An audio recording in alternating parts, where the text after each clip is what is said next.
역사에 대해서 저희가 오늘 얘기 들어볼 거고요. 박준성 역사연구소 연구원 박준성 선생님 모시고 얘기 들어보겠습니다.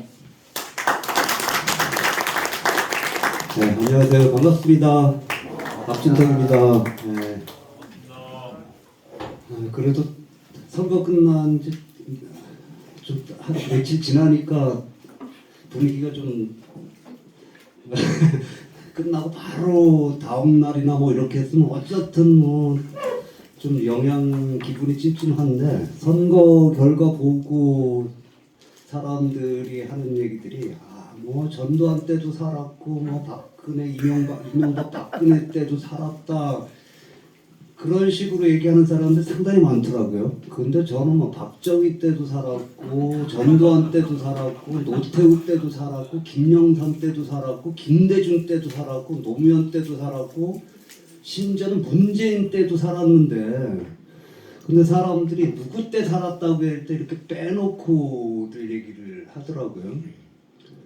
그리고 저희가 이제 그 투쟁하는 노동자들 현장에 다 그 쫓아다닌 것은 아니지만, 특히 이제 근래 와서 또 2004년에 간암 걸렸다가 2019년에 또 대장암, 그것도 3기로 걸렸었어요. 그래서 예전처럼 이제 나하고 돌아다니지도 못했는데, 어쨌든 그래도 투쟁하는 노동자들 이 동향이라든가 뭐 또 집회 같은데 덜어 가잖아요. 그러면 어느 때건 노동자들은 계속 싸워야 되잖아요, 그렇죠? 누구 때 뭐 더 좀 낫고 그런 것도 없이. 그래서 페이스북 같은데 보면은 어느 때는 힘들었고 어느 때는 그래도 좀 살만했던 사람들이 또 한쪽에는 있었구나. 그게 딱 그 사람들의 이제 자기 처지를 좀 반영하는 것 같더라고요. 근데 다시 뭐 또 신발끈 졸라매고 다시 또 박스에 싸워야 되지 않겠느냐, 그런 얘기들을 하는데, 싸우긴 싸우되 뭐 이를 악물고 긴장을 쫙 해서 힘주면은 간에 부담이 돼서 유연성이 떨어져 가지고 이게 쳐도 쭉쭉 나가던 다리도 여기밖에 안 올라가요. 화가 나면은 이 간이 근육을 이제 그 좌우하는데, 그래서 이제 복서들 싸우는 사람들 살살 약 올리잖아요, 그죠? 약 올려서 화를 북돋우는데 화가 먼저 나는 사람이 되게 지게 되죠, 그죠? 왜냐하면은 유연성이 떨어지고 잽이 부드럽게 안 나가니까 이만큼 나가야 될 게 여기밖에 안 나가는 거예요. 그래서 저는 이렇게 열심히 투쟁하고 싸워도 한쪽에는 긴장도 풀고 좀 놀면서 싸우자 주의. 이제 간암 끝나고 항암 끝나고 한 6개월 만에 쿠바를 갔었어요. 어쩌서 2번이나 갔었는데, 그 시에라 마에스트라라는 우리로 치면 이제 지리산 같은 데서 게릴라 부대원들이 투쟁을 해요. 82명이 쿠바 혁명을 위해서 이제 멕시코에서 떠나서 뭐 글마다 사는 사람들 수가 좀 82명 중에 차이가 있는데, 제일 그래도 좀 권위 있는 이런 그 평전 저자가 쓴 거는 20명이 살았다고 그래요. 20명하고 한 300명이 그 시에라 마에스트라에서 몇만 명 되는 정부군하고 계속 싸우거든요. 주민들 이제 지원군들 해갖고 한 300여 명이 그렇게 싸우는데, 거기서도 끊임없이 공부를 하고 끊임없이 또 노래하고 놀아요, 한쪽에서는. 그래서 그 시에라 마에스트라의 혁명군 게릴라 본부를 제공하고 안내를 했던 주민인데, 그 주민은 거기서 밴드를 조직해요. 그 밴드를 조직해서 거기 게릴라 부대원들한테도 이렇게 이제 사기를 북돋는 공연을 하고, 또 이제 지역 내려가서 도시나 그런 데서 공연을 하고 그러는 팀들도 있더라고요. 베트남 민족해방운동 과정에서도 토치카를 타고 굴을 타고 미국의 그 본부 밑에 굴을 파고 거기서 뭐 춤추고 연극도 하고 뭐 그랬잖아. 우리 지대산 때도 마찬가지고. 그래서 이 투쟁과 함께 한쪽으로는 이렇게 좀 더 즐기게 김진독자가 맨날 하는 얘기 웃으면서 끝까지 어떻게 투쟁할 것인가 그래야 다치지 않고 살아서 오래 갈 수 있는 거잖아요. 그런 생각을 좀 해봤습니다. 이를 악무는 것만이 능사가 아니라 이를 악무르면은 상대편한테 타격을 주는 것보다 내가 먼저 상할 수도 있는 거 아니겠어요? 오늘 이제 1시간 반 강의를 부탁받았는데요. 요즘 또 이제 강의를 하다 보니까 어차피 다 할 수는 없는 거잖아요. 그죠? 저기 정선 농민회에서 강의를 해달라고 하면 30분 만에 근현대사 강의를 해달라고. 그럼 30분 만에 하는 거예요. 그러면 보통 뭐 이제 홍천군 농민회에서는 그 같은 내용을 가지고 2시간씩 8주에 했던 거를 30분에 해야 되는 거잖아요. 노동운동사도 100년이 넘는 역사를 1시간 반에 이제 해야 되는 건데, 그래서 어차피 준비했던 거 하다 못하는 거나 또 뭐 전체 아주 시작할 때부터 다 못하는 거나 마찬가지다 싶어가지고 준비한 것만큼 하다가 시간 좀 거기서 끝나는 걸로 하도록 하겠습니다. 요즘은 이제 제 원칙이 시간잔을 지키는 게 욕들 먹는 거다. 그리고 또 하나 이제 제가 쭉 많이 반성을 하는 게 30년을 노동조합 강의를 하고 돌아다녀도 뭐 그래 중요하다고 그래서 노동조합이라는 이런 데 맨날 배치를 하잖아요. 그게 얼마나 긍정적인 큰 영향을 미쳐서 사람들을 움직이느냐 하는데 좀 회의가 들긴 들어요. 제일 중요한 것은 그걸 배워갖고 뭐 어떻게 써먹는 것보다 듣는 이 시간 들으면서 그게 참 괜찮다.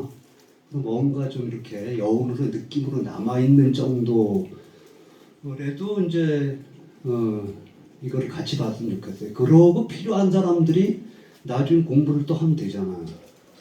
그러면 또 역사 공부 혹시 노동과 세계에 제가 요즘 한 달에 한 번씩 연재하는 노동운동사 보신 분들 계셔요?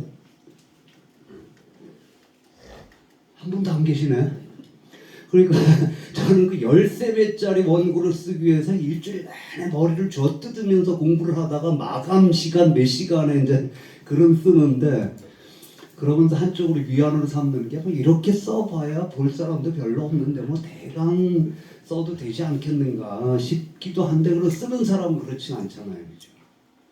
그래서 거기에 뭐라고 얘기냐면 역사를 뭐 모른다고 여태까지 못 살은 것도 아니고 역사를 모른다고 뭐 못 싸운 것도 아니고 역사를 좀 공부 더 했다고 해서 더 훌륭하게 잘 싸우는 것도 아니고 그런데 왜 공부를 하느냐 역사를 공부하면 조금 그래도 어떻게 역사 속에 사람답게 사는 길이 있을까 결국은 이제 어떻게 살 것인가 하는 질문을 던지는 거라고 생각이 돼요. 그리고 진실을 말하지 않고 과거를 기억하지 못한 역사는 되풀이 될 수도 있는 거고 그 다음에 이제 중국 그 남경 대학살 기념관 뭐 그 상해부터 남경까지 미국이 중국을 점령하는 과정에서 근 30만 명이 학살을 당했잖아요. 그것을 잊지 말자.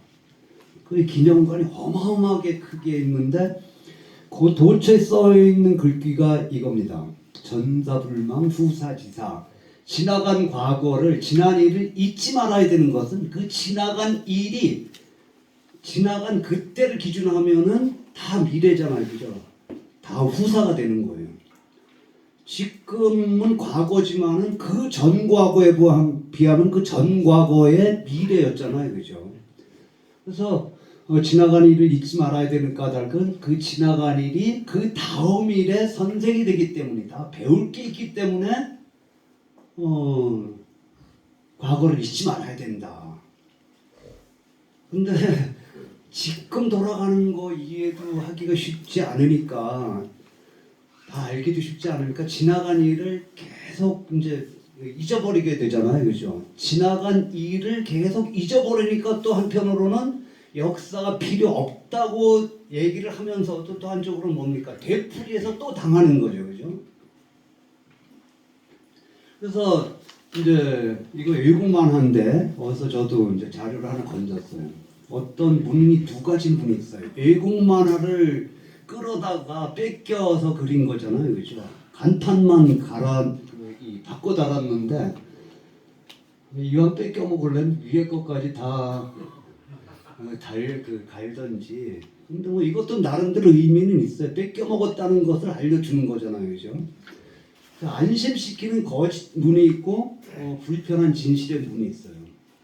그래서 다 이 안심시키는 거짓의 문을 이렇게 또 달지는 않겠죠. 이렇게 달아놓으면 거짓이라고 대놓고 들어오라고 그러면은 안 들어갈 거예요, 그죠? 그러니까 이해를 위해서 안심시키는 거짓이라고 써놨지만은 하여튼 뭐 안심시키는 어떤 번들어한 말을 계속 이제 선전을 해요. 저쪽에는 불편한 진실입니다.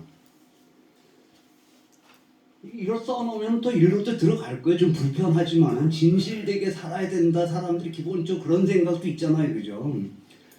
그런데 이런 간판을 실제 현실에서는 달질 않죠. 그래서 이제 딱 선전을 해요.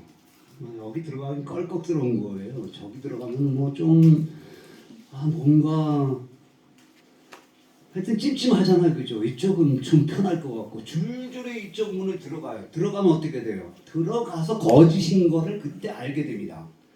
그런데 한 번 들어가서 또 끝이 나냐 하면 저 안에 또 문이 계속 나와요, 그죠? 그런데 그 앞에 섰을 때 어떻게 됩니까? 그때는 몰랐지만 지금 안다면 지금은 어떻게 해야 될 텐데 그걸 다 잊어먹고는 또 여기에 섰게 되는 거잖아요, 그죠? 그런데 우리가 자본주의 사회에서 제가 생각할 땐 선거라는 것은 끊임없이 속게 만드는 장치일 뿐입니다. 그러니까 사람들의 자본주의 사회의 현실은 또 이 선거를 통한 정치라는 그 자체가 그런 거죠. 자본주의 지배 체제를 어떻게 계속해서 유지할 것인가 지탱할 수 있는 그런 이제 이 장치 중에 하나가 선거고 내가 정치의 주체가 되는 게 아니라 누구한테 위임을 해서 내 대신 뭘 해달라 해주겠다. 그래서 대의민주주의라고 저는 생각을 안 하고 대리민주주의라고.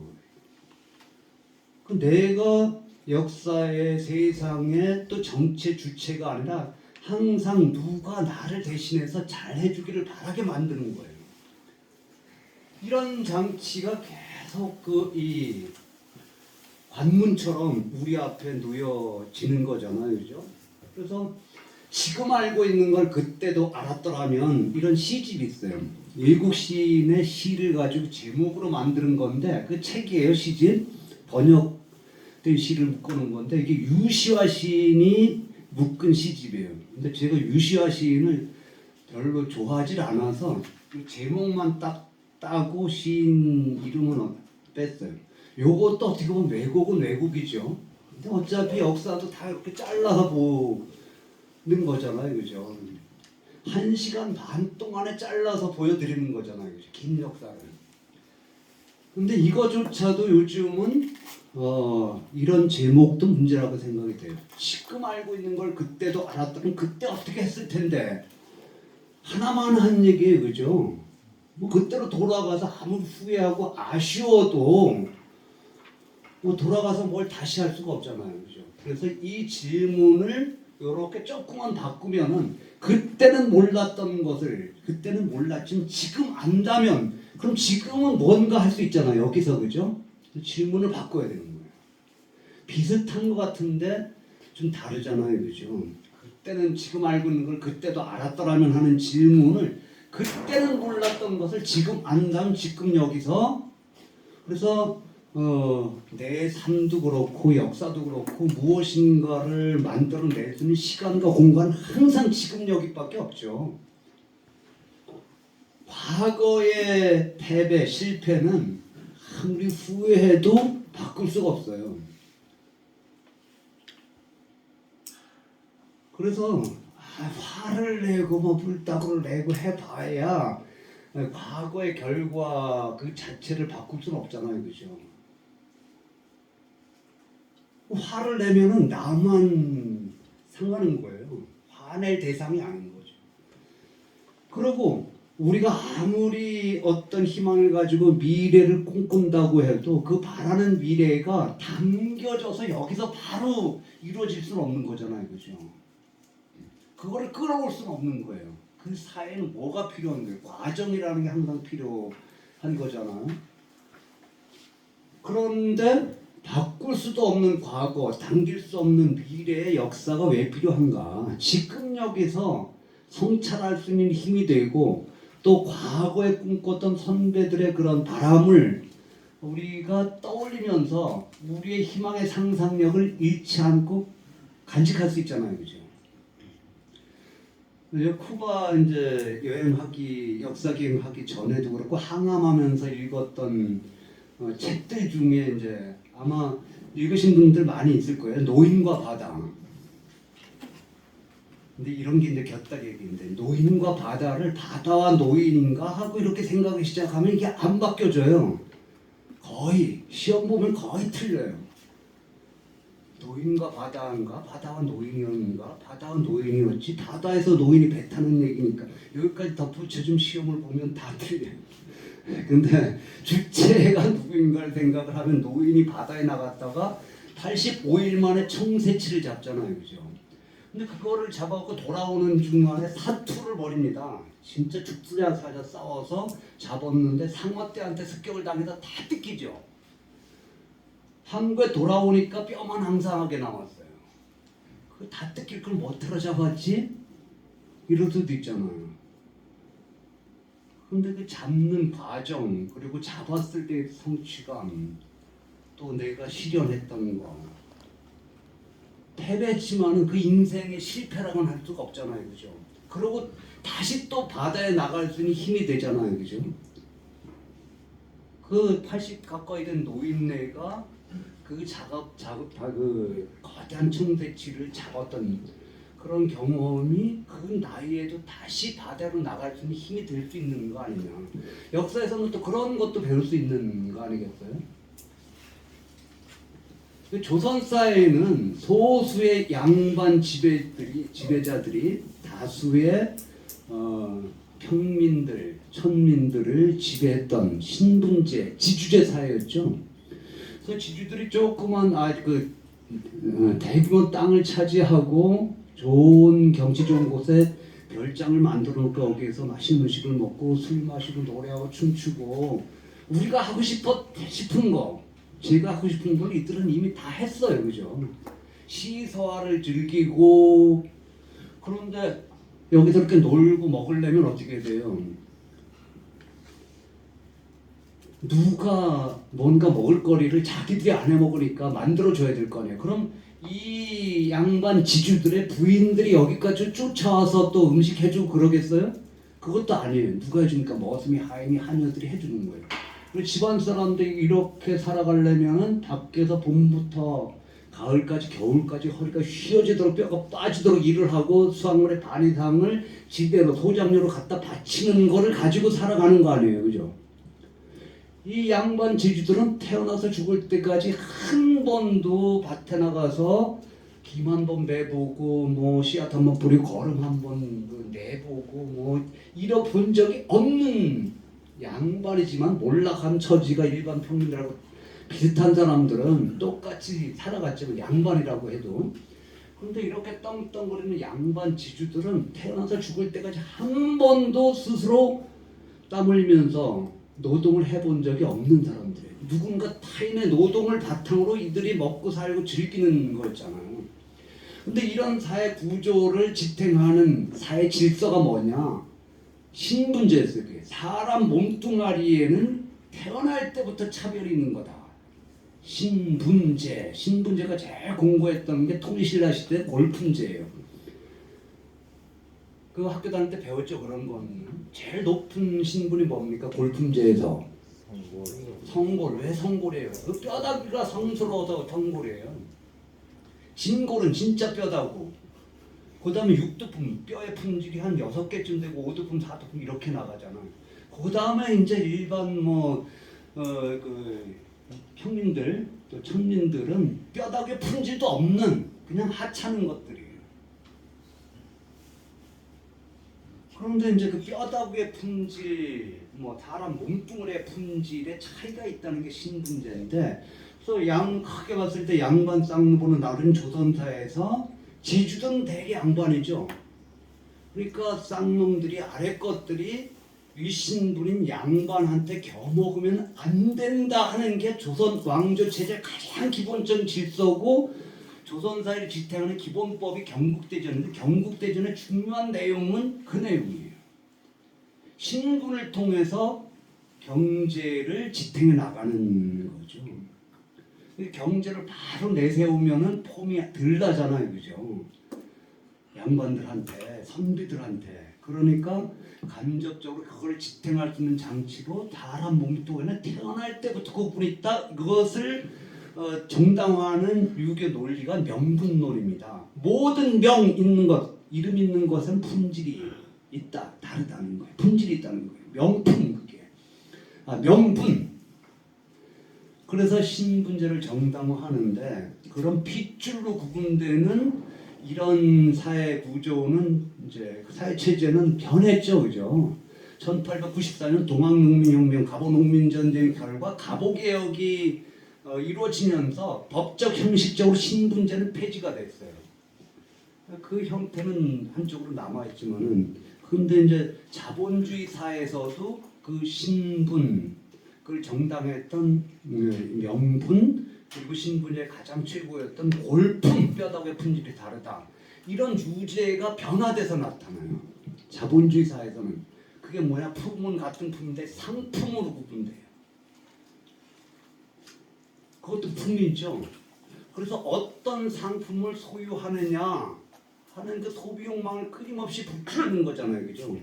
그래서 명품 소유자하고 그렇지 못한 사람들, 그 명품에 대한 소비 욕망, 그 이름 있는 거에 다 품질이 다르다, 이런 식으로 상품으로, 그러니까 노동력 상품, 노동력까지 상품으로 이렇게 치환되는 거잖아요. 근데 명품들은 쓰고들 계신가요? 명품.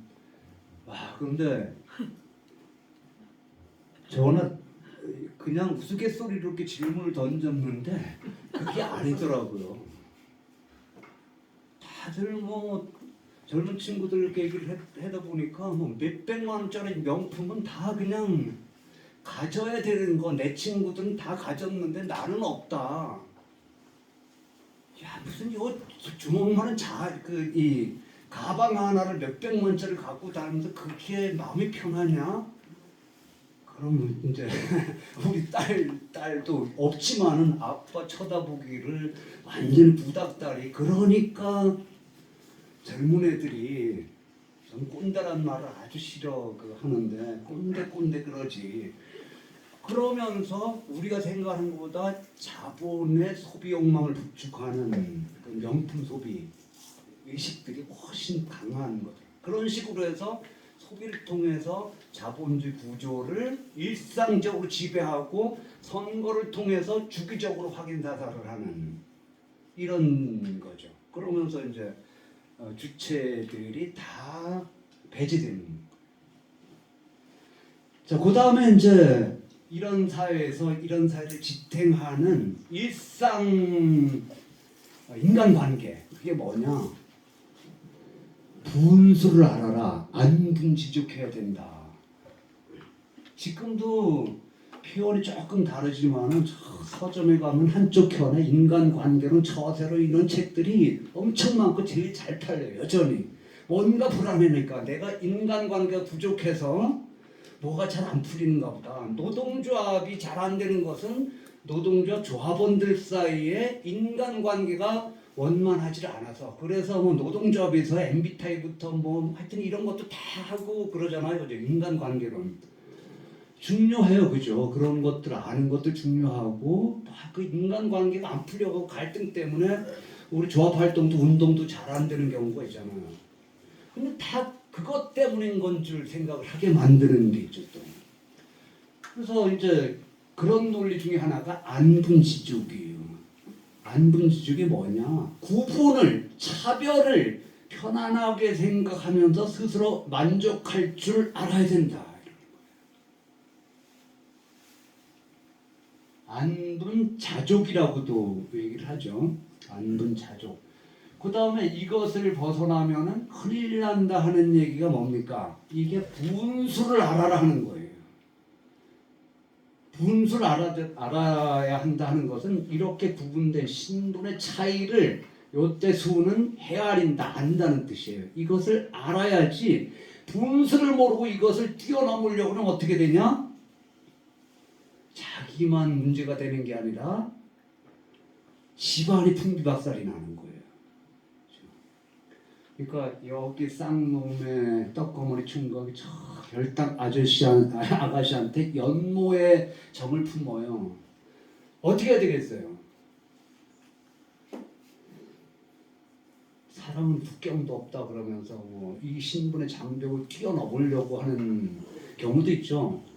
그런데 그래서 간혹 성공하는 그 예외적인 예도 있을지 모르지만 지가 혼자 좋아하다가 상사병 걸려서 죽더라도 혼자 죽어야지 이거를 실현하려고 그러면 집안이 망한다는, 감히 쌍놈이 양반을 능멸한다는 거예요. 그게 분수를 알아라는 거예요. 이런 신분제가 조선 사회가 변화하면서 스스로 무너져가기 시작해요. 그래서 지금도 뭐 양반 쌍놈 이렇게 따지는 사람들 있잖아요. 근데 뭐가 진짜 양반인지는 모르겠는데 양반 쌍놈 따져서 거슬러 올라가서 진짜 양반은 20%도 안 돼요. 다 조선 후기 신분 상승 과정에 쌍놈들이 양반사밖에 양반되는 거예요. 그리고 진짜 양반인들 사회 구조적으로 보면 이렇게 살았던 그런 신분인 거잖아요, 그죠? 크게 무슨 뭐 자랑할 거리도 못 되는 거예요. 개별로 봤을 때는 양반들 중에 경제적으로 지주들 중에 뭐 훌륭하고 괜찮은 인물들도 있죠, 그죠? 그런데 그렇더라도 구조 속에서 다시 또 보면 어떻게 되느냐? 남구만의 시조, 동창이 이거 외울 수 있는 놈입니다. 외우라고 안 그럴게요. 이거 한번 배워본 적이 있는 겁니다. 왜 제가 뭐 다녀보면은 이거 아는 사람, 공부한 사람, 외울 수 있는 사람, 못 외우는 사람들 거의 다 딱 보면 알아요. 알면서 물어보는 건데 저런 시조가 있었어요 하는 사람들은 여기 거의 없겠네. 강의하면서 자료 혹은 몇 번 이렇게 질문을 던져보면 연식들이 거의 다 파악이 되는. 자, 한번 외워볼게요. 남구만의 시조. 동창이 밝았느냐 시작. 동창이 밝았느냐 머고리 이르다 소치는 아이니 승지하니 이렀느냐 제 넘어 사라진 맛을 언제 갈려 하느냐. 자, 참 목가적이고 농촌의 이 아침 풍경. 그런데 이런 사회 구조 속에서 생각을 해보면 어떻게 돼요? 여기 나이 많지 않은 머슴이 이렇게 슬퍼 먹고 그러다가 늦잠들을 자는 거예요. 그러니까 요때다 하고 나도 조금 더 부족한 잠을 보충하려고 늦잠을 잤는데 여기 양반이 일어나서 보니까 너부저 자고 있는 거예요. 그러니까 동창에 밝았느냐 너 꼬질이 우친다 빨리 잽싸게 일 나가라는 얘기잖아요, 그죠? 근데 이런 얘기는 그래 몽둥이를 바로 접하는 거 아니라 동창에 밝은 시조까지는 품는 좀 폼나고 고상한 지주네. 그런 요런 지주들이 바로 착한 지주예요. 개별로는 이런 착한 지주들이 많았어요. 자본주의 사회 속에서 착한 자본가들 많이 있죠, 그죠?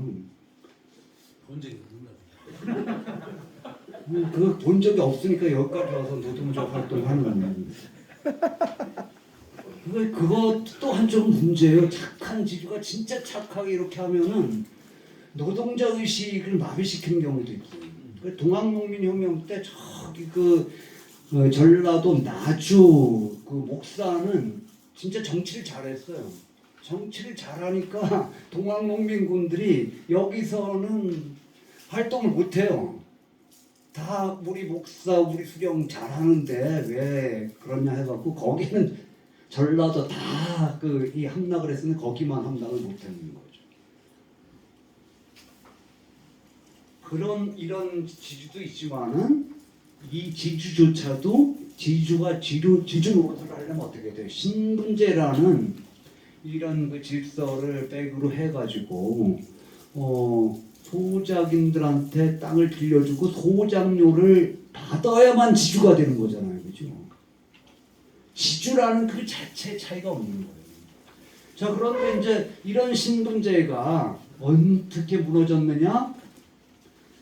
할 얘기는 참 많아요. 자, 이 연표를 세계사 연표를 한번 보세요. 우리나라 역사 진짜 고구려가 먼저인지 백제가 먼저인지는 물론 고구려하고 고구려의 차이 그리고 어디가 어딘지 막 진짜 모르더라고요. 애들 이제 유튜브나 뭐 EBS 보니까 역사 문맹자들이 또 그렇게 많은데 저는 뭐 그 크게 우려스러운 현상은 역사 공부를 업으로 삼는 사람이지만은 고구려가 먼저고 백제가 먼저고 뭐 조선이 고구려 전인지 백제 전인지 뭐 살아가는데 큰 지장은 없어요. 오히려 이런 게 더 중요한 거죠. 자, 세계사 연표를 쭉 보면은 지금 남아있는 나라들, 현재 있는 나라들, 앞에 수많은 역사 속의 국가, 왕조, 나라들이 있었잖아요. 근데 지금 나라들 빼놓고 다 어떻게 됐어요?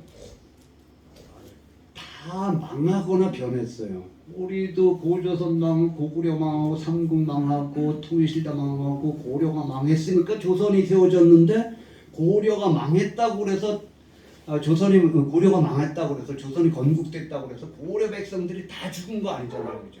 그럼 조선 자체가 성립될 수가 없어요. 심지어는 뭐 일본한테 나라를 빼앗겼던 일제 식민지 강점하에서도 조선인들이 다 몰살당한 거 아니잖아요. 저기 뭐야 계백장군인가 거기 보면 백제가 그 결사대가 다 군인들이 죽어갔는데 한쪽에서는 농부들이 봄철 되니까 씨 뿌리고 농사 짓는 이런 장면이 감동스럽게 나온다며요. 내가 감동스럽게 얘기를 하려면 내가 그 영화를 봐야 되는데 남이 봤다는 얘기만 하니까 별 큰 감흥은 없어요. 제가 감흥이 없는데 듣는 분들이 무슨 감흥이 또 생기겠습니까마는 얘긴짓은 뭐냐. 나라가 망해도 백성이 다 똑같이 망하는 건 아니다. 근데 처지가 좀 달라질 수는 있는 거죠. 그런데 이제 조선 사회가 대표적으로 제대로 망할 뻔한 기회는 1894년 갑오 농민전쟁, 동학농민혁명 때인데 냉정하게 따져보면은 동학농민군들의 힘만 가지고 뒤엎을 수 있을 정도는 아니었어요. 물론 1차 농민전쟁 과정에서 1차 집강도, 2차 뭐 이런 단계를 거치는데 정부군들만 하고 싸웠으면은 동학농민군들이 승리를 했을 수 있어요. 전주성까지 점령을 했었잖아요. 그렇다고 해서 그 농민군의 힘만 갖고 조선 사회 전체를 바꿀 수 있는 힘이 있었느냐? 예전 공부를 할 땐 당연히 그럴 수 있다는 그래야 된다는 당위를 가지고 공부를 했는데 이것은 찬찬히 들여다 보니까 꼭 그런 것만은 아닌 것 같아요. 어쨌든 갑오개혁을 추진했던 위로부터 계획과 그 정부와 동학농민군들이 결합했을 때 가장 그 현실적인 이 사회 변혁의 가능성이 있었는데 어떻게 됐어요? 그 친일 개화파 정부군, 침략자 일본군, 그다음 보수 유생 세력이 한 3자 합작을 해서 동학농민군들을 깼잖아요. 그리고 그건 뭐 학자들에 따라 다르지만 30만 명 가까운 희생자를 내고 동학농민혁명 끝이 났어요. 끝이 났지만은 패배했지만은 처절하게 동학농민군들이 꿨던 꿈은 여전히 지금 우리들의 꿈이기도 해요. 이게 노동과 세계의 노동운동사를 연재하시면 노동자들이 알아야 될 역사를 이번에 지금 이제 이번 호에 실으려고 하는 게 이 내용입니다. 미리 이제 거죠. 그러면 동학농민군들의 그 꿈이 어떤 거였느냐? 구체적으로 서산 접주였던 홍종식이 중간 이제 지도자였는데 홍종식은 살았어요. 그래서 일제 강점기 때 이제 신문에다가 자기 경험을 쭉 썼는데 거기에서 인용을 해봤습니다.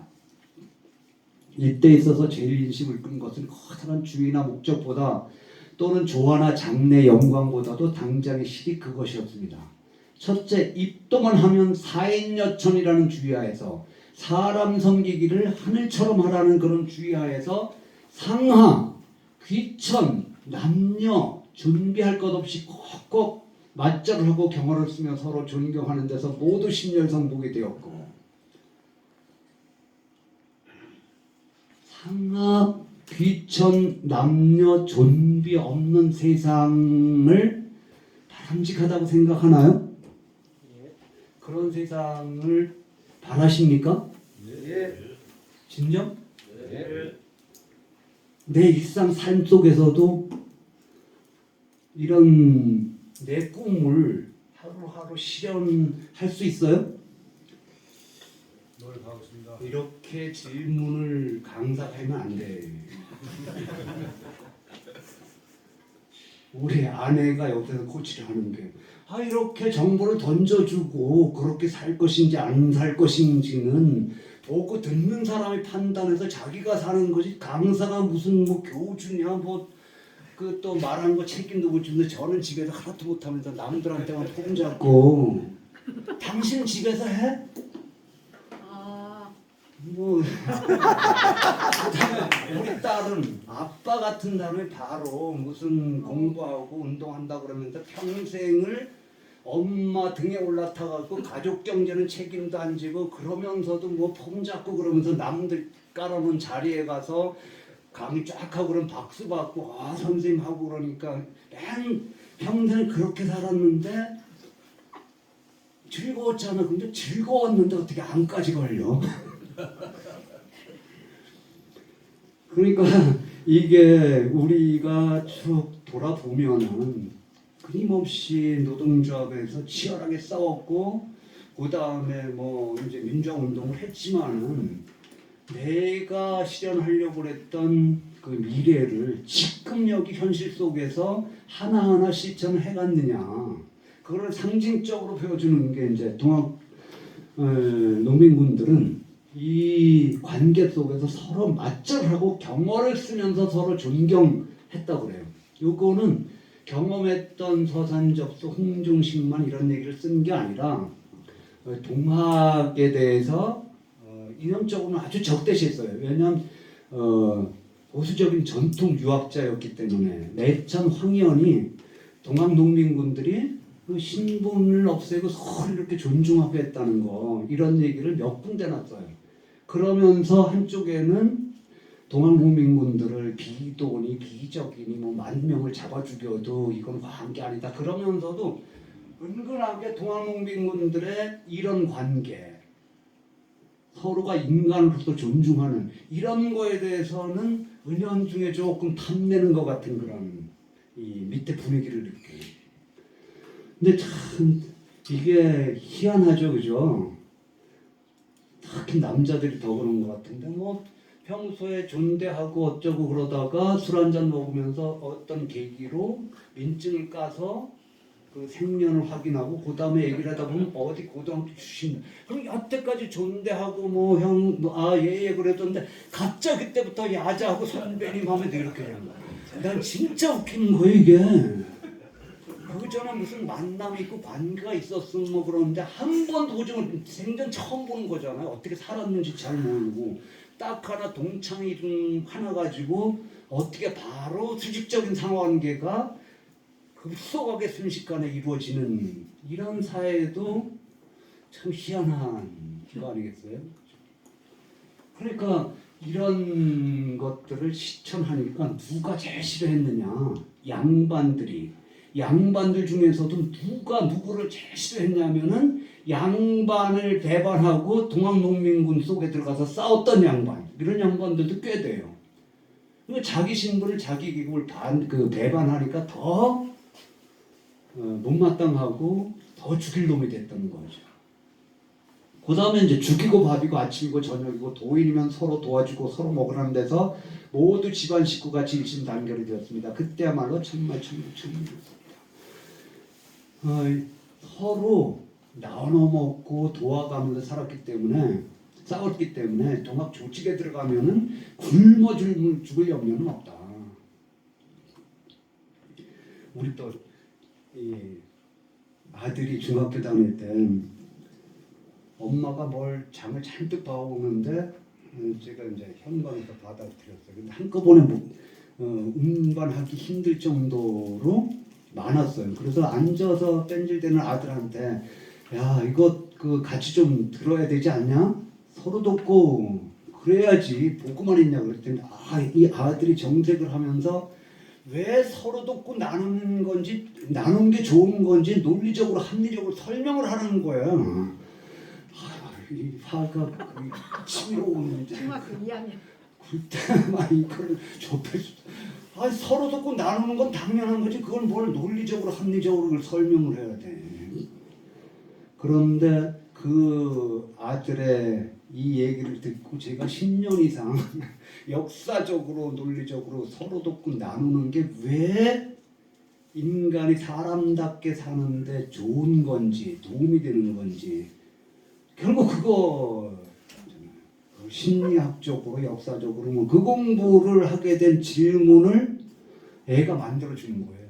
거기서 그냥 뭐 투덜투덜하면서 또 속으로 시부렁거리면서 뭐 이제 그랬다면은 제가 배울 게 없었는데 아들이 딱 그렇게 얘기를 하더라고요.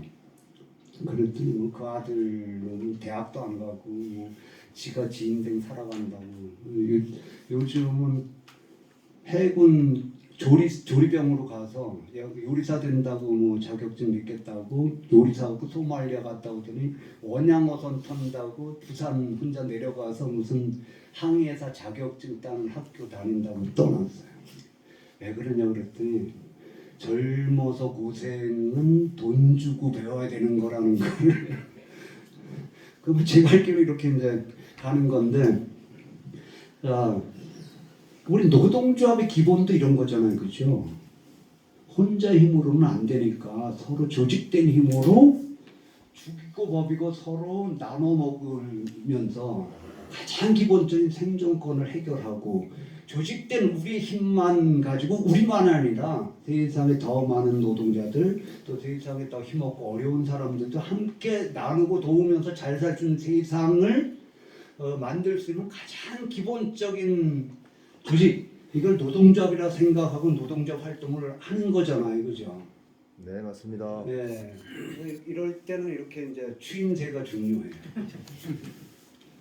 그리고 추임새를 넣는 사람들은 또 되게 그렇게 살더라고요. 정확하게 보셨습니다. 네, 맞아요. 근데 이제 고개를 끄덕끄덕 하는데 딱 이게 이제 노동조합이 딱 뭉쳐서 조금 더 내가 갖는 거는 잘 돼요. 근데 조금 더 낮춰서 나누는 거는 잘 안 되죠. 왜 우리가 나눠 쟤네들한테 뺏어서 가지면 되지. 그건 맞는 얘기예요. 그죠? 그래야 되는 거예요. 근데 맞는 얘기가 그것만 갖고 또 다 힘이 되는 건 아니잖아요. 그래서 제가 이제 또 숲 해설가로 숲 공부를 하다 보니까 미국의 세계에서 세 번째로 높은 나무가 포함된 숲 정비한다고 이제 다 나무를 자른 거예요.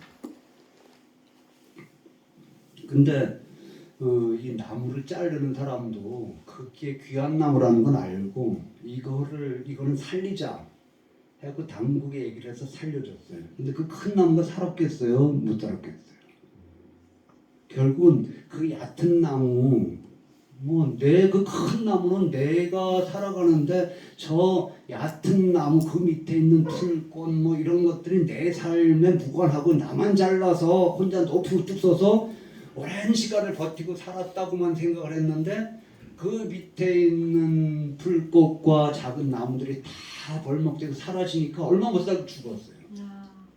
이렇게 서로 상호 관계 속에 자연도 그렇고 인간도 살아가는 거잖아요. 그죠? 지금 당장 힘이 있다고 그래서 내 힘만 지키려고 하다 보면 어떻게 돼요? 나도 지탱하지 못할 뿐만 아니라 나중에 또 어떤 현상도 나타나면 반동이 되는 거예요. 그러니까 노동조합이 가장 중요한 노동자의 조직이고 소중한 우리의 힘의 원천이긴 하지만은 역사적으로 보면은 히틀러의 나치 파쇼 체제를 지탱하는 중요한 한 축 기둥이 노동조합이었어요. 저 아르헨티나에 이제 페론이 장악을 했잖아요. 그런데 그때 이 정권을 무너뜨리는 이 내부터의 힘이 노동조합이었어요. 그러니까 미국의 이제 CIA 이 조종을 받은 이런 사람들은 노동조합을 움직여요. 그러니까 이게 유통이 안 되는 거예요. 그래서 빅토르 하라라는 민중 가수가 기타를 가지고 노래를 하면서 자영업자들의 차들 그러고 이 혁명 정부를 지지하는 이런 민간인의 차를 가지고 물류를 유통시키고 막 그랬어요. 그러다 이제 쿠데타의 과정에서 빅토르 하라가 잡혀가지고 처참하게 죽어갔잖아요. 근데 그때 이제 빅토르 하라가 그 노래를 부르면서 사람들을 묻고 하면서 했던 유명한 얘기가 나의 기타는 총이고 나의 노래는 탄환이다. 내 기타로 쏜 탄환인 노래가 적의 심장을 겨눌 것이다. 그게 한때는 굉장히 막 찌릿찌릿했었어요. 역사가 어떻게 무기가 되고 어떻게 탄환될 것인가. 특정한 국면에서 뭐 총이고 탄환이지 맨날 뭐 그게 총이고 탄환이고는 그 노래 누가 듣겠어요. 빅토르 하라의 노래는 빅토르 하라의 그런 정신도 있지만 노래가 좋아서 또 많이 듣는 거잖아요, 그죠? 이런 세상을 만들려고 그랬는데 그거를 요약정을 하면 여기서 이제 강의는 끝나도 제일 중요한 얘기는 다 이제 하고 싶은 얘기는 하는 건데요. 요즘 답이 하늘인 세상, 먹고 살 걱정 없이 살아갈 수 있는 세상, 생존권이 최선 확보되는 세상, 이게 밥이 하늘이다. 농민군들은 또 우리 선대들 꿈은 이런 식으로 표현을 했어요. 그 다음에 사람은 밥만 갖고 살 수가 없다. 사람이 하늘이다. 뭐 요즘도 그러잖아요. 38 여성대회 때나 또 뭐 유럽이나 이 남아메리카 이제 거기 민중 노동자 투쟁할 때 나오는 구호를 보면 여전히 빵을 달라, 빵만 갖고 살 수 없다, 장미도 필요하다 이런 구호가 직군으로 나오잖아요. 그것을 우리는 빵과 장미를 표현하는 게 아니라 밥이 하늘이다, 사람이 하늘이다. 그래서 밥과 사람이 중심인 세상을 꿈꿨는데 이런 세상을 못 만들었잖아요, 그죠? 그러니까 어떻게 됐습니까? 급속하게 식민지화가 됐던 거예요. 내가 목숨 걸고 싸워서라도 지키고 싶은 나라면은 사람들이 나서는 거잖아요. 근데 이래 망하냐 저래 망하냐.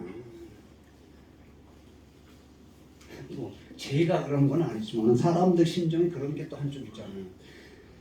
문재인 꼴 보기 싫으니까 윤석열 찍어주는 이런 심리를 가진 사람들도 꽤 되는 거잖아요, 그죠? 싫으니까. 싫으면 그쪽을 가냐 말이야. 또 딴 데로 갈 때도 있는데.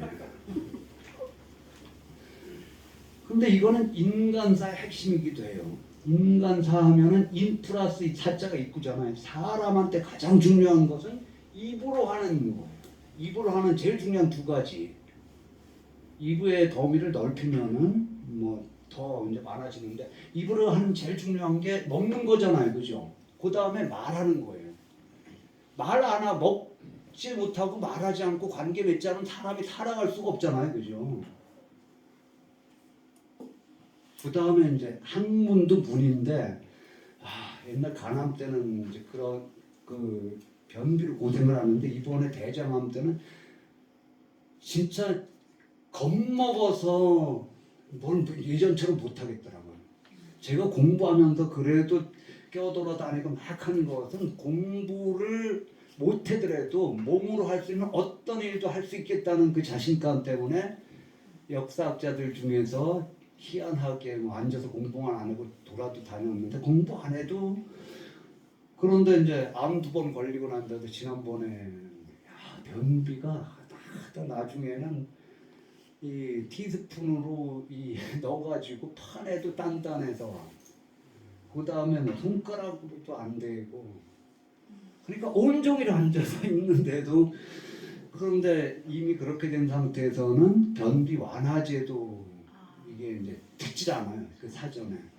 그래서 아 진짜 항암은 고통스럽고 힘든 거구나 하는 거를 절감을 하니까 또 그런 거를 당하면 과연 이겨낼 수 있을까 싶을 정도로 힘이 들었어요. 똥 누는 것도 그렇게 중요한 거예요. 문도 문이잖아요, 그죠? 그 다음에 이제 우리가 좀 그 전쟁 얘기를 하면서 반전 평화를 얘기를 하는데 평화가 뭔가? 저는 평화도 뭐 폭력을 반대하는 평화, 전쟁을 반대하는 평화 얘기를 하죠. 그럼 평화가 뭐냐? 저는 어떻게 생각하냐면 평화는 차별 없는 평등한 상태. 그 다음에 화는 입에 벼, 곡식, 식량이 들어가는 게 화예요.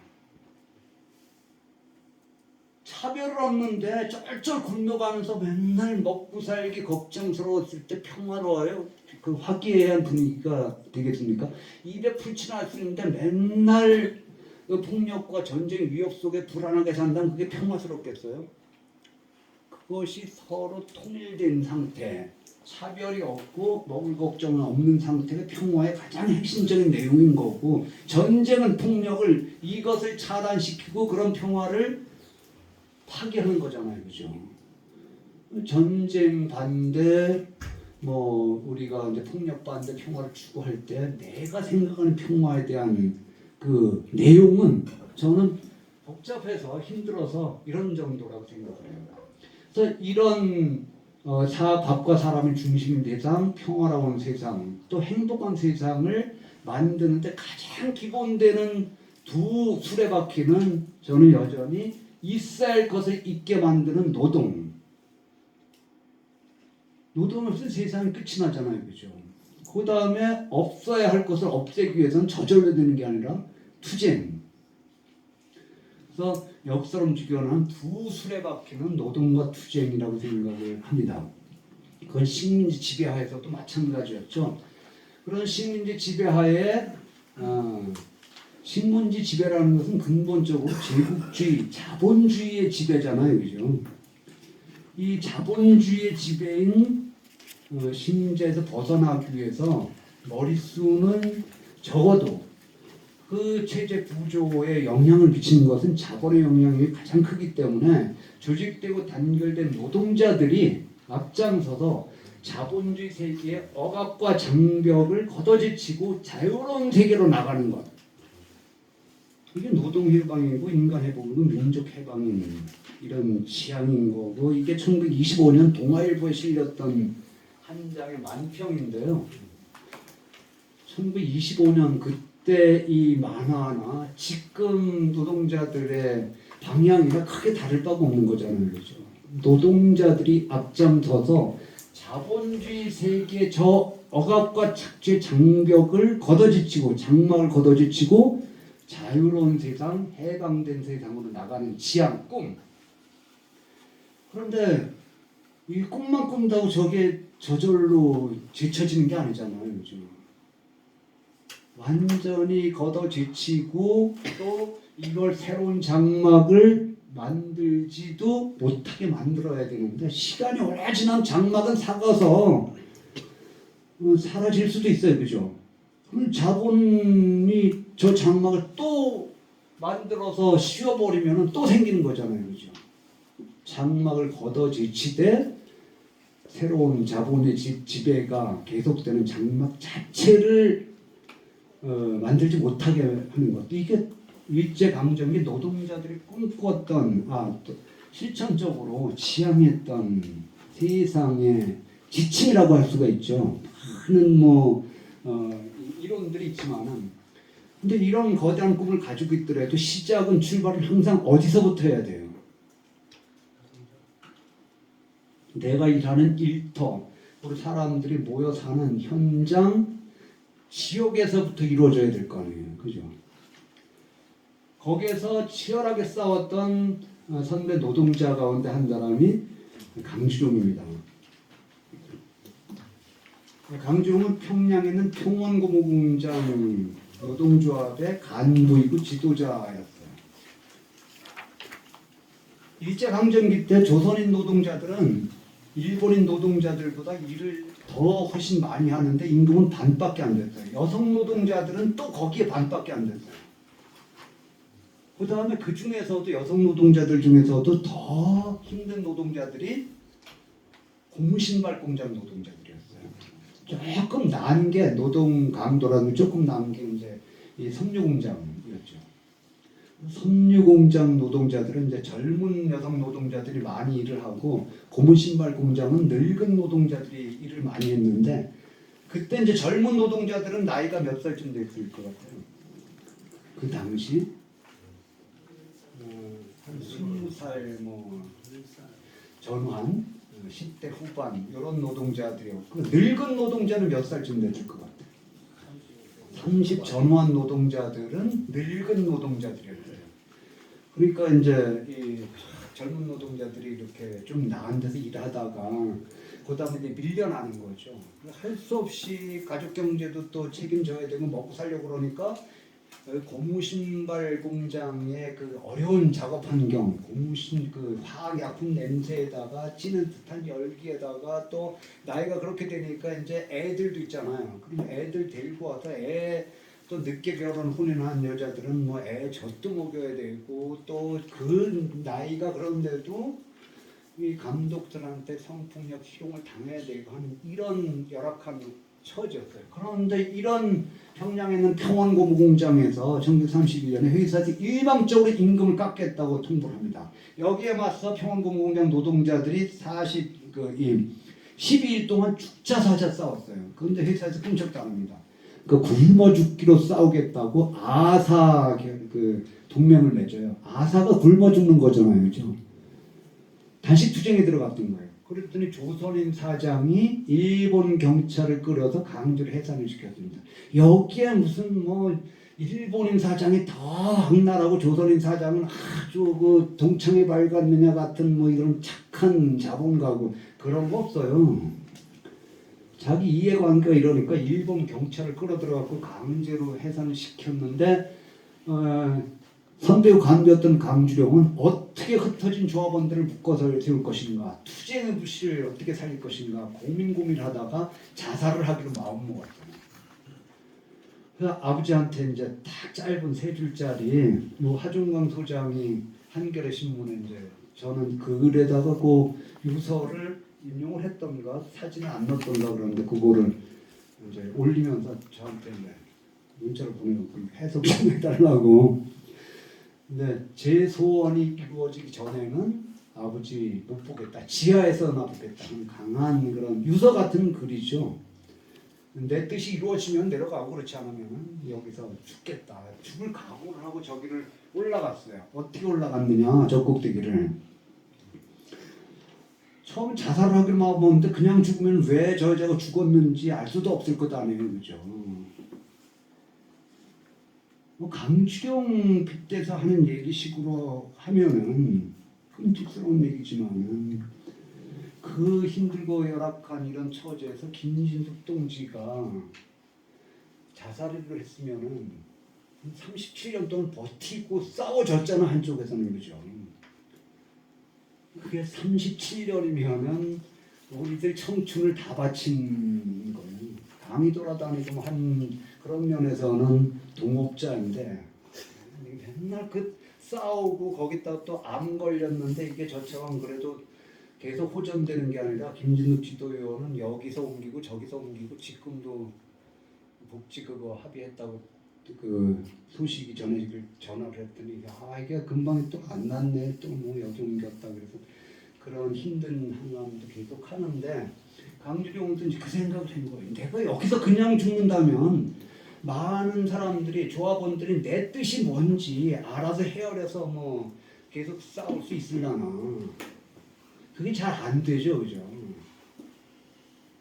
우리 역사에서 밑에 사람들이 알아서 겨서 다 그 뜻을 헤아려서 이렇게 했던 것을 좀 잘하는 거는 박근혜예요. 박근혜는 지가 뭐 해라 안 하고 그래도 거기서 떨어지는 떡국물과 권력이 있으니까 밑에서 알아서 겨서 그 뜻을 살펴서 뭐 이렇게 하잖아요, 그죠? 뜻이 속에 있는지 없는지 그건 관계가 없어요. 그냥 밑에 사람들 그 뜻이 이랬거니 하고 빗대는 건데 보통은 알아서 이거 하는 게 잘 안 돼요. 특히 집에서 남편들한테 뭐 일 시킬 때 알아서 해주기를 바라고 안 해줬다고 화내는 거는 찍힌 사람이 멍청한 거예요. 과학적인 연구 결과 남자들은 그런 능력이 없다는 게 과학적인 연구 결과로 판명이 되는 거죠. 설거지 좀 해다 하는 것도 안 돼요.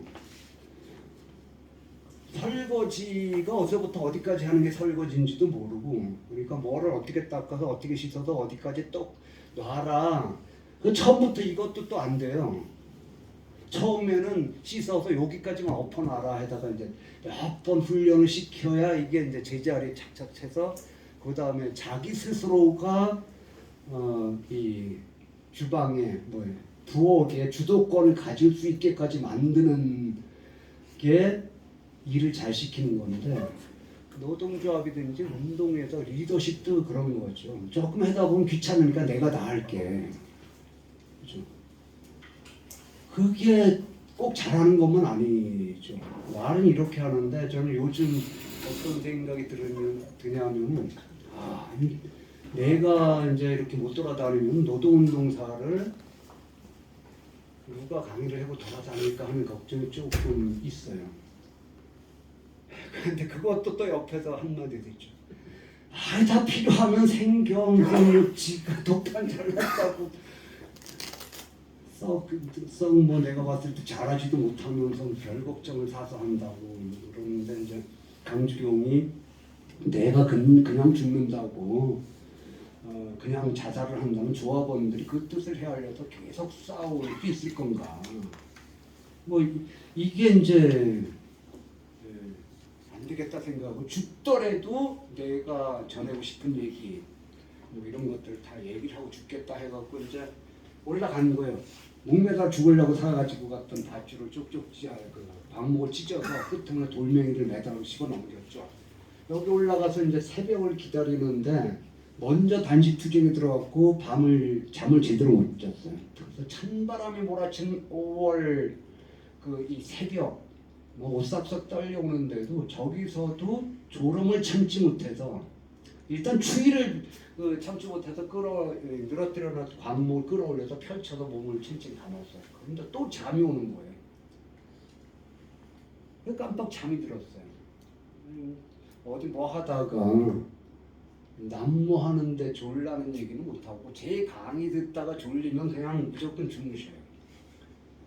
그럴 때 이제 저 찬바람 몰아치는 을밀대 꼭대 그 새벽에도 잠을 자는 게 잠이다. 잠이 그렇게 무서운 거다. 우리 금속노동자들이 그 이 노동운동사에서 중요하게 잘 싸워서 얻어낸 성과 중에 하나가 뭐예요? 잠잘 때 그나마 잠 좀 자게 만든 것도 다 싸워서 얻은 거잖아요. 잠이 그렇게 소중하고 귀중하고 무서운 거예요. 새벽에 산천 나왔던 사람 몰려들었습니다. 그 앞에서 몇 시간 동안 외치고 외쳤었는데 거기서 외쳤던 내용의 핵심, 뒤에도 중요한 얘기인데 이것도 이제 인용하는 사람마다 강조점이 조금 다르더라고요. 노란색 칠하는 게 달라요.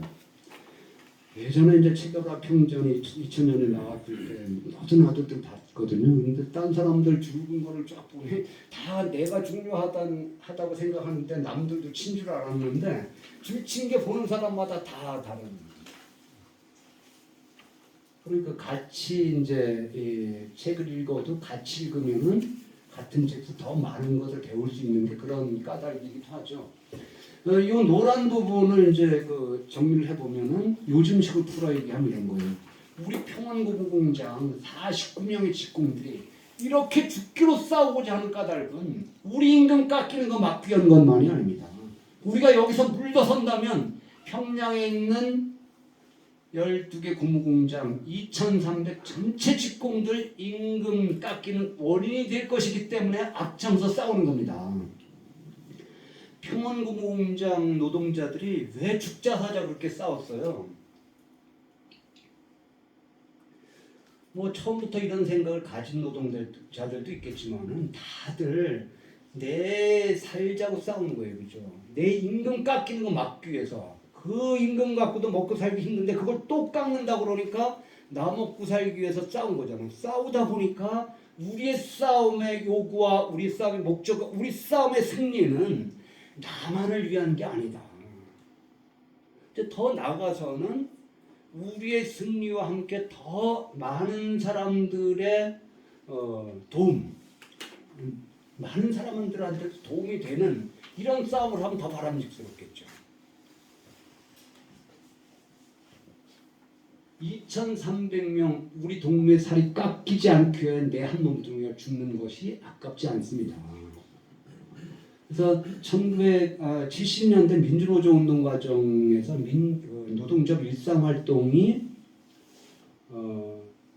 제일 활발하고 잘 됐던 게 원풍무방인데 거기 이제 부위원장을 했던 박순희 그 선배가 한 얘기가 노동자들의 노동조합 투쟁이 그 투쟁의 결과가 많은 다른 노동자들에게 고맙다는 인사를 받을 수 있는 이런 투쟁을 해야 되는데 그게 점점 줄어들지 않느냐. 내가 싸워서 얻은 내 성과가 나한테만 도움이 되는 게 아니라 다른 노동자들한테도 도움이 되는 싸움들. 그래야 이게 확대가 되는 거잖아요. 그죠? 조직도 확대되고 힘도 확대되는 거잖아요. 그런데 아까 미국의 어느 그 공무원의 거대한 나무처럼 저쪽에 짓밟히고 잘려나가고 그런 소소하고 얕고 작은 이런 것들 다 나몰라라 하고 나만 혼자 우뚝 서서 나조차도 버티기 힘든 거라는 거죠. 한쪽에서 이렇게 싸울 때 한쪽에서는 요거는 이제 이 강주룡의 얘기를 가지고 박서련 작가가 소설을 썼어요. 네, 소설을 써서 뭐 여기 뒤에는 제가 썼던 글도 논문도 쭉 달고 그랬는데 작가들의 이 행태가 우리 역사 공부하는 사람들 특히 역사 소설이나 이런 것들 여기는 거의 상식처럼 얘기하고 다 아는 건데 일반 사람들은 잘 모르죠. 자기도 그런 거를 그때 처음 하는 거예요. 그러면서 최초인 것처럼 그냥 갖다 쓰면 되는데 이쪽에는 다들 뭐 상식처럼 알고 있는 걸 지가 그때 처음 알아놓고는 뭐 글 쓰고 소설 쓰고 그럴 때 일반인들은 모르는 그거를 최초로 내가 한다는. 근데 요게 조금 요즘은 조금 그게 변했어요. 그래서 소설 같은 거 쓸 때 뒤에 참고했던 자료들 뭐 논문들 이런 것들을 쓰고 그러는데 이거에 대한 이 책이 또 일본어로 번역이 됐는데 고공농성의 의미를 한국 고공농성의 역사를 써달라고 서평점에서 그래서 이제 써줬어요. 그래서 이 책 뒤에 제가 썼던 게 붙여있는데 뒤에 얘기할 것을 당겨서 20분 남았습니다. 우리 몇 시에 끝나야 되나요? 지금 1시간 8분째 진행 중입니다. 예. 시간이 있어서. 예. 딱 4시 되면은 땡 해요. 그냥 다 됐습니다 하지 말고 땡 해요. 그래야 제가 자극이 더 강하게. 알겠습니다. 예. 근데 그 강주로의 고공농성을 하고 우리가 뭐 7, 8, 9 축제를 겪고 뭐 그런 가까운 현실 속에서 끊임없이 고공농성이 이루어지잖아요. 그죠?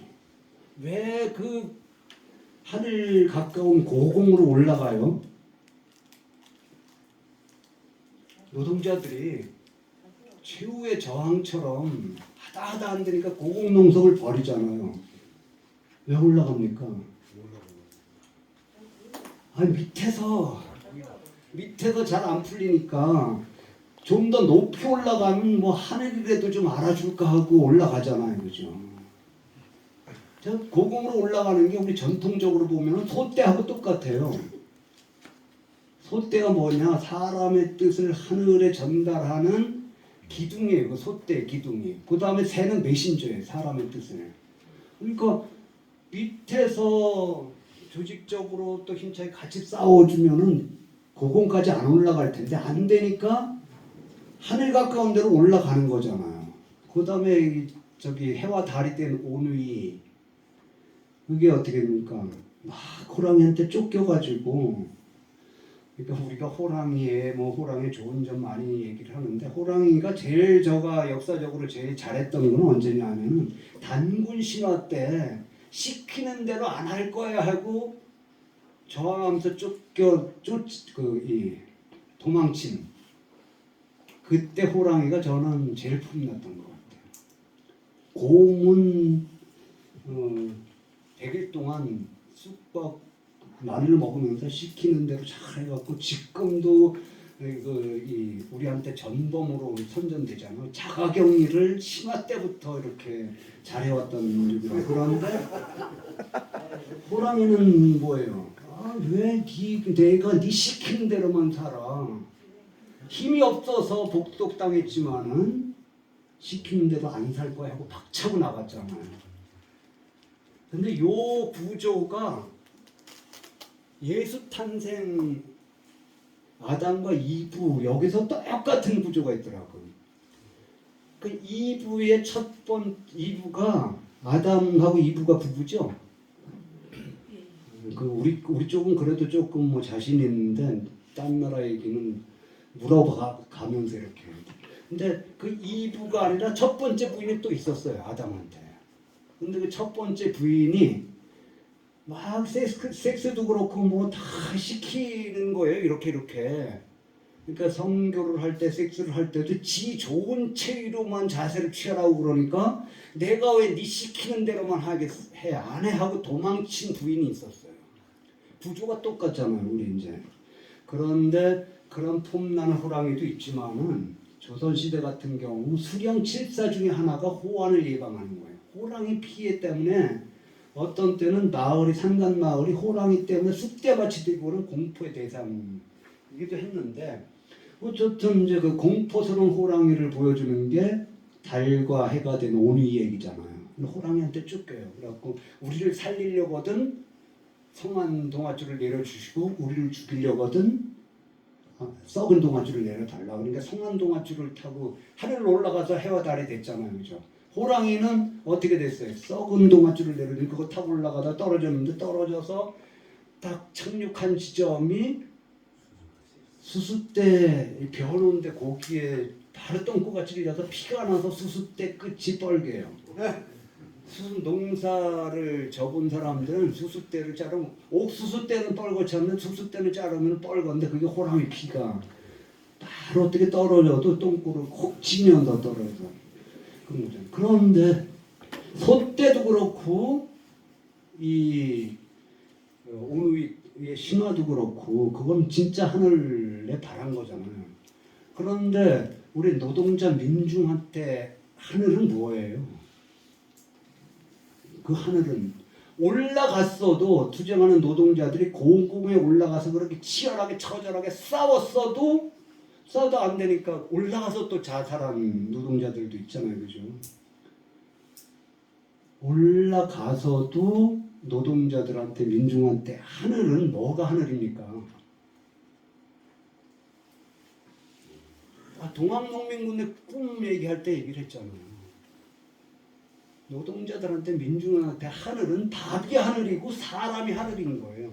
올라갔어도 고공농성을 해도 그 올라간 노동자의 뜻을 받아주고 그 꿈을 일부라도 실현하고 또 그거에 자극을 받아서 같이 싸울 수 있는 사람들은 그 싸움의 목적은 밖과 하늘이란 말이에요. 사람이 밖과 사람이란 말이에요. 그러니까 고공에서 올라가서 싸우는 노동자를 죽지 않고 내려오게 만드는 몫은 누가 해야 되는 거예요? 밑에 있는 사람. 거기서 아무리 잘 싸워도 올라가서 잘 싸우는 거는 버티는 것밖에 없잖아요. 거기서 뭐 해, 뭘 해. 밑에서 잘 싸워주는 거잖아요. 그 얘기를 뒤에다가 이제 이런 얘기를 서평 삼아 썼는데 또 한국 고공운동의 역사를 썼는데 뭐 일본 노동자들이 이렇게 치열하게 요즘 안 싸우니까 저게 무슨 얘기인지도 자신들이 치열하게 싸우면은 다른 사람들이 치열하게 싸우는 거를 이해하기가 쉬워요.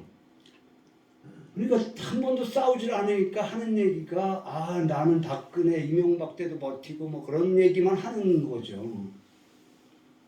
노무현 때도 김대중 때도 문재인 때도 싸웠던 노동자들하고 한번이라도 함께 그 고민을 같이 나고 싸워봤다면 그런 얘기는 안 할 거 아니에요, 그죠? 그래서 이 재판을 내면은 이건 일본어 뒤에인데 이 최국민 강조는 이 소설에도 제가 썼던 글을 실어서 재판을 했습니다. 해방이 되고 또 이제 노동자 전국적인 조직을 만들었는데 그때 창립총회 때 프랭카르가 내세웠던 게 모든 권력은 인민에게로 농민이 중심이 되는 인민이 권력의 주체가 돼야 된다. 그리고 실질임금제, 8시간 노동제, 유급휴가제, 완전고용제, 사회보험제, 단체개혁권, 결사시위, 파업의 자유, 노동자 공장관리 최소한 노동자들의 이런 요구가 실현돼야 된다. 그런데 이런 거를 실현하려면은 전평의 조직을 중심으로 잘 싸워서만 되는 게 아니라 사회 구조 체제를 바꿔야 된다. 그러면서 이제 그 해방공간의 미군정 공보부가 8천여 명을 조사한 미래 한국 통치 구조에 관한 여론조사 결과를 보면 자본주의가 13%, 사회주의가 70%, 공산주의가 10%. 그 다음에 이거는 이제 조선기자협회에서 7년에 조사한 건데 북호는 조선인민공화국, 정권 형태는 인민위원회, 토지개혁 방식은 부상물수. 이게 대강 해방공간의 그런 분위기였는데 이게 이제 45년하고 지금 몇십 년이 지났어요. 어쨌든 합법 공간에 뭐 선거 자체를 부정하는 사람도 있지만은 선거를 딱 해보니까 사회주의를 내세운 후보가 전국적으로 9,176표인가. 예전에 이제 노동자 후보가 나왔을 때는 3만 몇 표였죠. 그때 제가 얼겁결에 노동자 후보 후원회장 이름을 걸었었어요. 이거 하기로 했던 분이 결격 사유가 생겼고 안 된다고 갑자기 저한테 이름만 걸어달라고. 근데 이름을 걸고 선거를 했는데 나중에는 3만 몇 표가 어디 큰 동네 국회의원 3등짜리 표잖아요. 대선 때 노동자 후보라는 이름으로 나서 내세웠는데 근데 요번에는 그때만큼 표는 한 3배 정도로 줄었는데도 그렇게 뭐 쪽팔리거나 그런 느낌은 좀 덜 들더라고요. 왜냐하면 여태까지 합법 공간 속에 사회주의라는 이름 자체를 전면적으로 내세워 본 적이 없잖아요. 그러니까 어디 가는데 나보고 이러면 그게 날 부르는지 누굴 부르는지 모르잖아요. 대신 다 돌아보긴 해요. 그럼 나 부르는 줄 알고 다 돌아보잖아요. 그죠? 그만큼 이름은 중요한데 박준성 누가 그러면 뭐 나인 줄 알고 확실히 돌아보잖아요. 그런 의미 정도로 저는 생각합니다. 우리가 꿈꾸는 세상이 노동자 후보를 지지했다, 그 사회주의 후보를 지지했던 사람들의 지향이 사회주의구나. 이름을 대중적으로 얻는 그 자체도 돈값을 하는 거 아닌가 그런 정도 생각이 드는데 어쨌든 이때 사회주의가 70% 이런 거를 보면 진짜 격세지감이죠. 그러나 이런 꿈도 이런 지향도 분단과 함께 완전히 사라져버려요. 근데 이런 꿈과 희망이 다 소멸된 줄 알았는데 이제 70년대 박정희 정권이 선성장 후분배, 선경제성장 후민주화 그러면서 노동자의 저임금 이걸 지탱하면서 농민들의 이제 저고가 여기서 이제 죽어나가니까 도시를 농촌을 떠나 도시빈민으로 살아가잖아요.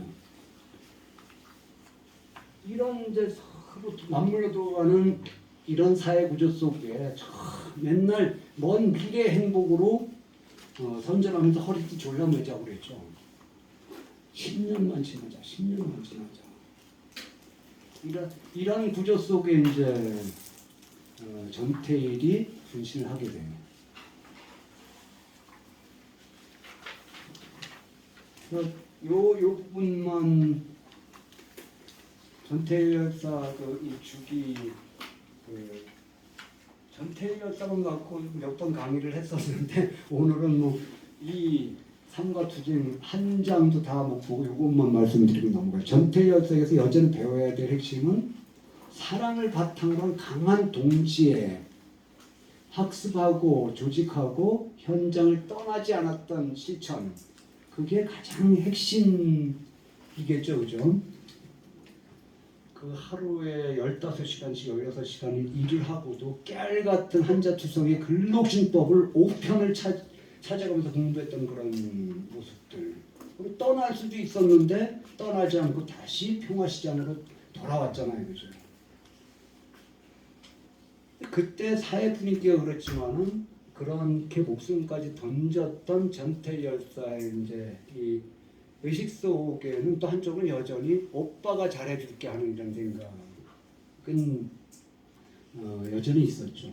그 당시 세태긴 하지만 세태라도 그 전태일 열사의 이 삶과 투쟁 밑에 깔려있는 의식들 이거는 벗어나지 못했던 것도 또 짚어야 볼 필요는 있는 거죠.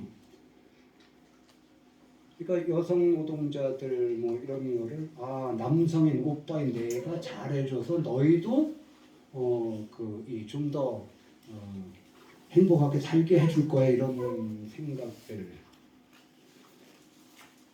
그거는 조직된 노동자들이 우리가 열심히 싸워서 너네들한테 뭘 해줄게 이러자는 건 아니잖아요, 그렇죠? 앞장서 싸우면서 함께 성장해서 함께 주체가 돼서 그 성과를 또 그 과정을 같이 공유할 수 있게 해나가야 되는 거지. 우리가 딱 이렇게 뭐 좀 얻어서 전태일 열사가 짧은 시간 동안 했던 것처럼 풀빵 사주듯이 이래갖고 되는 것도 아니잖아요, 그죠? 저는 전태일 열사 그 50주년 맞으면서 하도 풀빵 그러길래 전태일 열사 기념관에도 한 번도 안 갔어요. 전태일 열사 기념관 맨 풀빵 타령이에요. 풀빵 나누듯이 풀빵을 사서 정부직 노동자들이 그렇지 않은 노동자들한테 무슨 풀빵 나누듯이 그렇게 하자. 전태일 삶 중에 그렇게 풀빵 사주고 했던 그런 따뜻한 인간의 그 마음씨 그건 소중한 거죠. 그런데 전태일의 정신을 관통하는 제일 최고의 가치는 그거는 아니잖아요. 그죠? 70년대 민주노조 운동이 결국은 유신 정권을 무너뜨리는데 중요한 계기가 됐죠. YH 노동자들의 식민당사 정권 형성 이것이 계기가 돼서 부마 민중항쟁으로 확대됐고 유신 정권의 자중질환으로 유신 정권의 끝이 나게 됩니다. 80년 5월에 봄을 짓밟는 5.18 민중항쟁을 짓밟는 처절한 전면 정권의 탄압. 이 과정에서 끝까지 앞장서서 열심히 싸웠던 한 집단, 요즘 제가 이제 수많은 시민들이 한쪽에는 수없이 도망쳤어요. 그죠? 왜 도망쳤어요? 살려고 도망친 거죠. 30만 명 집회를 했던 사람이 그 다음에 15만 명, 그 다음에 3만 명, 마지막 도청을 사수했던 사람들 300명. 그렇게 끝까지 싸웠던 사람들이 있었기 때문에 광주가 70년대 민주화운동 변혁운동의 저수지 샘물 노릇을 했던 거잖아요. 그 중에 제가 주목하는 집단이 바로 혹시 이 영화 보셨나요? 그래도 본 분들 꽤 되네요. 안 본 사람 앞에 다 본 것처럼 얘기를 하면 무슨 얘기나 그러더라고요. 우리 도안국민혁명 역사 기행을 하는데 우리 연구자 후배가 나눠서 설명을 하기로 했어요. 어디 가서 무슨 소설 얘기를 하면서 예를 들더라고요. 근데 그 소설을 읽은 사람이 저조차도 안 읽고 단 한 사람도 없고 자기만 설명하는 자기만을 얘기했어요. 그러고 얘기를 하니까 저는 무슨 얘기는 하시겠냐. 암살을 본 사람이 없으면 그냥 넘어가려고 그랬었는데 암살의 여기 속사포 조진웅인가요 누구야? 그 암살단 하자 그랬더니 빼잖아요 계속. 그러니까 신무관학교 졸업 그 소감문 결의문 이거를 딱 보여주는 거예요. 압록강에 낙엽 지기 전에 압록강 건널 것이다. 이거 네가 쓴 거 아니냐? 들여밀어요. 그게 뭡니까? 이제 낙엽이 지고 떨어지면은 게릴라 투쟁을 벌일 수가 없잖아요. 그 전에 내가 독립을 위해서 싸우겠다 하는 의지를 그렇게 비유적으로 표현한 건데 이건 네가 쓴 거 아니냐? 그랬더니 내가 쓴 거 맞다 그러면서 빼면서 또 돈 얼마 줄래 그러잖아요. 그런데 그 조진웅 속사포가 죽으면서 남긴 말이 저는 제일 인상 깊고 감정이 팍 들어오면은 그냥 바로 감정선이 작동을 하잖아요. 죽어가면서 한 얘기가 뭐냐? 내가 신흥무관학교 출신인데 하는 그 한마디가 저는 그 얘기를 들으면서 눈물이 주르르 흘러갑니다. 내 삶과 내 생존과 내 존재의 존엄의 근원이 신흥무관학교였고 거기서 배웠던 내용이 거기서 만났던 동료들 아닌가. 저한테 하는 얘기기도 하지만은 우리 노동운동 진영 수없이 돌아다니면서 노동 교육했던 인간들 많잖아요. 굉장히 노동운동에 무슨 뭐라고 그래? 밑대가리 비속적인 표현이고 이런 사람들이 노동자 등의 칼굽에서 떠났던 사람들도 한때는 이런 식으로 강의하면서 돌아다녔던 사람들이 많나 자기 말을 다 잊어먹었는지. 근데 조진웅이 내가 신흥무관학교 출신인데 하는 이 영화의 그 장면 그 대사가 저는 제일 뭉클했었어요. 그런 식으로 싸웠던 사람들이 들불리하게 강사들, 강학들, 배웠던 학생들 핵심적인 역할을 했는데 이 들불리 7월서에 이제 이 B가 있어요. 근데 박기순, 윤상원, 박용준, 박건일, 김영일, 김영철, 박효선 이 사람들 나이를 계산해봤더니 평균 37살이더라고요. 더 또 가슴 아프고 안타까웠죠. 이렇게 앞장서서 끝까지 싸웠던 사람들이 있었기 때문에 한쪽으로는 그냥 노래가 아니라 사랑도 명예도 이름도 남김없이 한평생 나가자는 뜨거운 맹세를 다짐하면서 80년대 민주화운동이 전개됐고 그 사람들 중에 일부가 민주화운동 운동 팔아가지고 기득권 세력에 합류해서 권력을 농단했다고 해도 그 뜨거운 민주화운동의 역사 자체를 부정할 수는 없는 거잖아요. 그렇죠?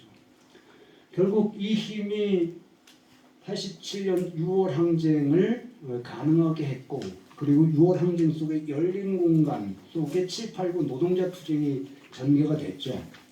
그리고 민주노조 운동에 또 하나의 분수령을 만들었고 88년 11월 13일 연세대학교 야외극장에서 전태일 열사 정신계승 노동법 개정 전문 노동자 대회를 열었습니다. 근데 이 날의 의미는 저는 이제 두 가지가 합류했다고 생각을 해요. 하나는 전태일 열사가 근로신법을 준수하라 외치면서 분신하면서 민주노조 운동을 열었잖아요. 근데 또 한쪽으로는 이미 1920년대부터 노동자들이 자본주의 세계에 그 억압과 착취의 장막을 걷어지치고 새로운 세상을 만들겠다는 더 올라가서 동학민국을 만들려던 닭과 다랭이 중심인 세상 이런 흐름들이 한국 전쟁은 차단됐었는데 그것이 광주민주항쟁, 6월 항쟁, 7, 8구 투쟁을 먹으면서 역사의 전면에 살아올라와서 70년대 민주노조 운동과 합류했던 지점이 이날인 것 같아요.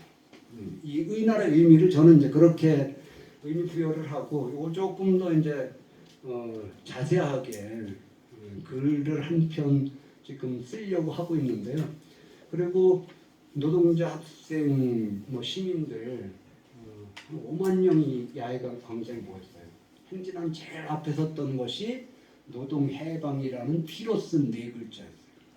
선진 노동자들, 그냥 그 당시 파업하는 노동자들이 행진하기 직전에 연단에 뛰어나가서 미리 준비했던 칼. 근데 그때 칼은 어떤 칼이었느냐? 도르코 양날 면도날. 요거 돌려서 이렇게 넣고 그거 써보신 분들 계셔요? 되게 낭창낭창하잖아요. 그래서 뭐 자료가 있는 것도 아니고 부러뜨려서 긁다 보니까 이게 이제 지가 지살에 이게 그 금을 걷고 누구 피를 내려고 그러지만은 누구도 다 조금만 껍데기만 벗겨서 피게 나려고 했지 불 끄진 않는단 말이에요. 해보면 알아요. 다만 결의가 선생님 끝났습니다. 네, 아마더라도 그래서 이 승질 급한 사람들은 깨물었어 이거를. 그래서 흐르는 피로 쓴 노동해방이 결국 이제 전노역 건설 전노역 노동해방이라는 이런 이름으로 합류가 돼서 이게 전노역의 깃발 평등사의 앞당인 전노역으로 이렇게 자리를 차지하게 되죠. 그런데 그 이후에 이제 민주노총이 만들어지고 IMF 경제 위기를 맞고 신자유주가 전멸되는 과정에 그 비정규직 노동자들이 확대되고 그런 상황 속에 우리가 이제 오늘을 맞게 됐죠. 이런 제일 끝자락에 아까 얘기했던 중간에 얘기했던 소대, 썩은 동아줄, 생생한 동아줄 다 해결은 누가 하냐? 사람이 할 수밖에 없다. 노동자들이 해결할 수밖에 없다. 결국은 그런 것들을 완전히 실현하기 위해서는 다른 세상은 가능하다는 그 희망을 포기하지 않는 것. 그런데 이런 이 희망과 꿈을 노동자들은 오랫동안 노동해방이라고 꿈꾸면서 지향해 왔었습니다. 근데 아무리 그 뜻이 좋아도 또 꿈이 또렷해도 바람이 확실해도 저절로 되는 건 아무것도 없잖아요. 마지막으로 이제 김진득 동지 집에 안정만 있다가 겁나가지고 또 어떻게 재발되고 전이 되지 않을까. 그런데 김진득 동지 걷는데 부산부터 거기도 또 암 걸린 상태에서 올라오는데 그냥 앉아 있을 수가 없어요. 하루만 가서 얼굴을 보야지 하고 나갔는데 이게 하루 갖고 뭐 얼굴만 보고 안 되더라고. 그래서 이제 4일 동안 계속 해서 끝나는 날 연설하는 데서 했던 얘기죠. 앞으로 얼마나 더 먼 길을 가야 할지 모를 우리들 포기하지 맙시다. 쓰러지지도 맙시다. 저도 그러겠습니다. 웃으면서 끝까지 투쟁. 근데 이 웃으면서 하려면 무슨 거리를 만들어야 되잖아요. 그래서 웃을 거리를 만들기 위해서 저희가 요즘 끊임없이 선전하고 다루는 게 노래하고 춤추고 책도 읽고 또 그림도 그리고 더 늦기 전에 악기도 한 가지씩 해자.